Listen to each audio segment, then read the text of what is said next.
Welcome to Sunshine Cathedral's Queer God Squad. It's Thursday, May 1st. I am Bishop Darrell Watkins, the Senior Minister of the Sunshine Cathedral. With me today are Bishop Robert Griffin, Reverend Dr. Ann Atwell, and Reverend Kevin Tisdall. We are the Queer God Squad. Visit sunshinecathedral.org to learn more about our progressive faith community and how you can be a part of it no matter where you live in the world.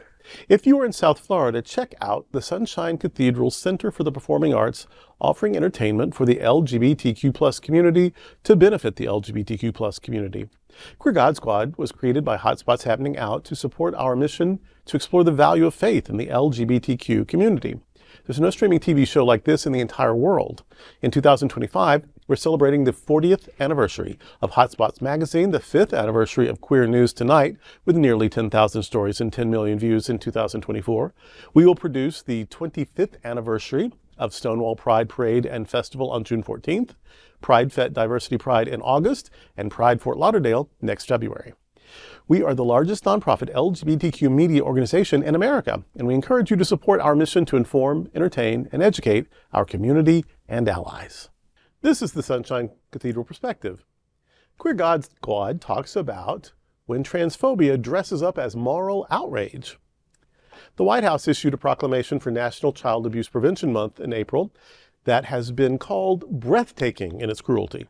Rather than addressing well-documented realities of child abuse, like neglect, physical abuse, hunger, exploitation, trafficking, the White House statement centers its outrage on a small and already vulnerable group, transgender children. The statement calls gender education and care insanity and evil, and suggests it is a, quote, prevalent form of abuse, end quote. It reduces the reality of transgender, gender expansive, and non-binary people to ideology which the White House opposes. Lutheran pastor Clint Schnekloth responds to the inaccurate and biased White House statement. Quote, "This is not protection. This is propaganda. It is scapegoating dressed up as sanctimony. It is one of the most powerful figures in the world punching down, targeting families who are already living under the weight of constant fear and judgment. And for those of us who know these families personally, who serve them in our churches, who pastor their children and share their joys and struggles, this proclamation is not just wrong, it is an outright act of harm," end quote. Schnekloth says, quote, "Transgender and non-binary children are exactly who God made them to be. Many of them know this better than most adults," end quote. And he writes, quote, "Much of the president's rhetoric echoes the worst chapters of the church's past. Scripture used to justify slavery, deny women's agency, or enforce conversion therapy. But the Christian tradition also includes prophets, reformers, those who stood with the outcast and said, 'Not in God's name.' Right now, I know families whose deepest pain comes not from their child's identity, but from a government that seems determined to deny that child's existence," end quote.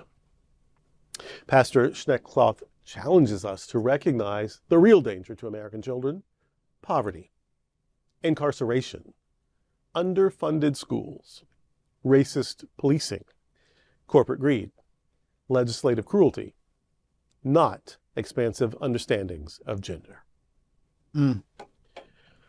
Wow.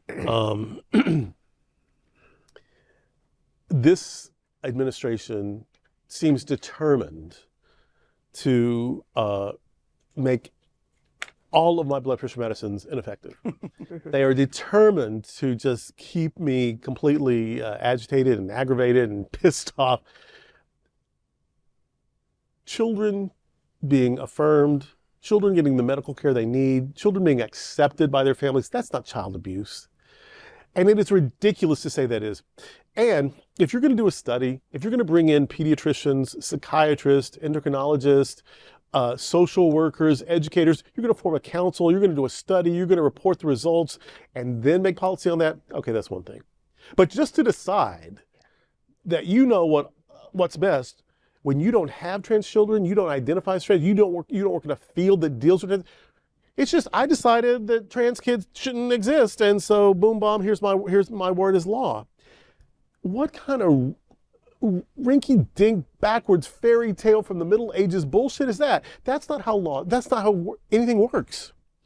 And that's not for the good of the children. That is for the good of your base. That is so that people who hate what you hate, or hate what you pretend to hate, I don't even know if you care about anything, but that is to get them excited, to get them riled up, to give them giving money, to get them to vote. It has nothing to do with children. And in fact, what you're doing is destroying the lives of children who already have the deck stacked against them. We have had trans people in the world since there's been a world, since there have been people. But it is a unique time in history where people can come out. And I came out as gay at 19. And a lot of people thought that was pretty young. And then now at this part of my life, and I'm seeing kids come out at 8, 10, 12, I'm like, oh my God, I knew. I just didn't know that I knew. I just didn't have the words for it. I didn't have anybody to tell. But now they do. Same thing with trans, that you just thought, I've had trans people tell me, like, I used to pray every night that I was identified as a girl, that I would wake up as a boy, that God would, in my sleep, change me, and I would wake up as a boy. Well, now they can tell someone other than God. And now they can get the help so they can live their truth. And that does not involve surgeries in developmental stages. It does involve medications and counseling and support. And then when your body is ready, if that's where you are and want it, then that's available. But they act like you go to school one day, the school nurse performs gender confirmation surgery and sends you home with your homework. And that's one, that's a lie. And two, we're talking about 1% of the population is trans, 1%. Now that's still in the millions, that's still 3 million people, but it's only 1%. Now, how many of them are children? And how many of them are children who have parents who are awake and aware enough to be on their side? You are passing legislation and laws and executive orders and court rulings for people whose lives are so difficult anyway. You're only making a few people's lives even more miserable, and for what? How do you even get to pretend to be the good guy in this story? Trans people exist, and if they can get support and encouragement and love from almost the beginning, that's an answer. That's the answer. That's showing you what a human is supposed to be. Instead of just trying to be Simon Bar Sinister, just trying to be like any cartoon villain that you can think of. The sea hag from Popeye, do you remember her? And instead of just trying to be the worst human possible, maybe we could just let people be themselves and appreciate if they're lucky enough to land in a family that lets them be them and love them for them. That this is coming from an executive order. This is coming from the highest office to try to erase and silence and demonize people, but in this case, children, and to do it in the name of protecting children. It is an extra level of evil. It is a layer of evil that most of the myths about evil don't even reach. Jeez. I've always thought these are supposed to be the pro-family folks. No. There's nothing about pro-family unless you want a family that looks like them and is probably as miserable as they are. But who wants that? And when we talk about the percentage of the transgender community, it's fascinating that when you look at the communities that they are targeting, the way that the ones that they're going after, these are people who they feel threatened by. Yeah. And I feel threatened by because these are people who can take actions also. So let's continue to winnow down, even now at this age, to let's get rid of people who we feel is a threat to us. Yeah. But again, we got to be the voice for these kids. Yeah. In addition to their parents advocating for their children, we have to be the additional voice for these kids to say, we want our kids to grow up to be safe and healthy and want them afforded all the opportunities that they can be afforded to live a safe and healthy life. Not a government who says no. Yeah. No. Yeah. Well, this government is not exactly known for warmth and care, not even a little bit. So it really just boils down to another attack on a very vulnerable community, the transgender community. And I hate to say it, but it's not a surprise. Yeah. But that they would take a Child Abuse Awareness Month and pigeonhole it into exactly. Can you see the irony here? Yeah. My guess is probably not. No, they're immune to irony. They don't know that. They thought how appropriate that we do this. Exactly. I listened to this White House and I'm just amazed at what they say. What we say at this table is that there is a place for everybody. There are churches all across the country that support every member of that church, trans, bi, straight, gay. And guess what? Sunshine Cathedral is one of those churches. When we say that we believe that every single person is a child of God, we mean it. If you listen to the sermons from our pulpit, if you listen to the voices at this table, if you listen to the members of this church, you realize that we walk the walk and we talk the talk and walk the walk. We do everything possible to ensure that every single child in our America is safe. Pride House. Pride House exists because some children were kicked out of the system because they aged out.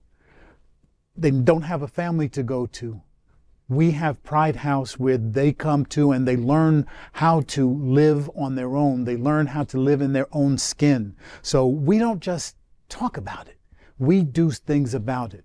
We feed as many people as we can every single week because we believe that every child deserves to have a nutritious meal. There's so many things that are wrong with this world, but some of the things that are right with this world are churches like what Pastor Clint has and what we have here in Fort Lauderdale, and we don't mind packaging it and sharing it with the rest of the world. In a different circumstances, in a different situation, this man could be my pastor. Yeah. No, yeah. Uh-huh. Mm-hmm. He could easily be my pastor. I agree. Well, that's today with the Queer God Squad. Before we go, we want to invite you to join Sunshine Cathedral on a wonderful travel experience and help our mission for our community. Join us on the Florida AIDS Walk Pride Cruise. This unique 3-day cruise will sail from Miami on the $1 billion and ultra-deluxe 170,000-ton MSC Seascape on November 2nd, 2025. The cruise is for the Florida AIDS Walk. Your participation helps 13 vital beneficiaries in our community. The cruise is an incredible value starting at just $199 and is also a fundraiser for the Sunshine Cathedral. Parties, special events, and more aboard, including a special unlimited beverage and open bar with Wi-Fi for all 3 days for just $68. We invite you to join us on this amazing cruise for fun. This vital cruise for good.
I invite you to share this episode on your social media, and I also welcome you to find Sunshine Cathedral on Facebook or Instagram. You can also like our bishop pages on Facebook. My page is Bishop Darrell Watkins, D-Min. That's for Doctor of Ministry. And Robert's is Bishop Robert Griffin, D-Min. We're both on TikTok as well. Thank you for joining Queer God Squad today. We are here daily at 3 p.m. to have some fun and to discuss what our LGBT community is talking about. Sunshine Cathedral is the world's leading progressive queer church. Progressive, queer, and God are words that naturally should go together. Remember that we are all in this together. Also remember, you are God's miracle, not God's mistake. Until next time, we are the Queer God Squad. Goodbye.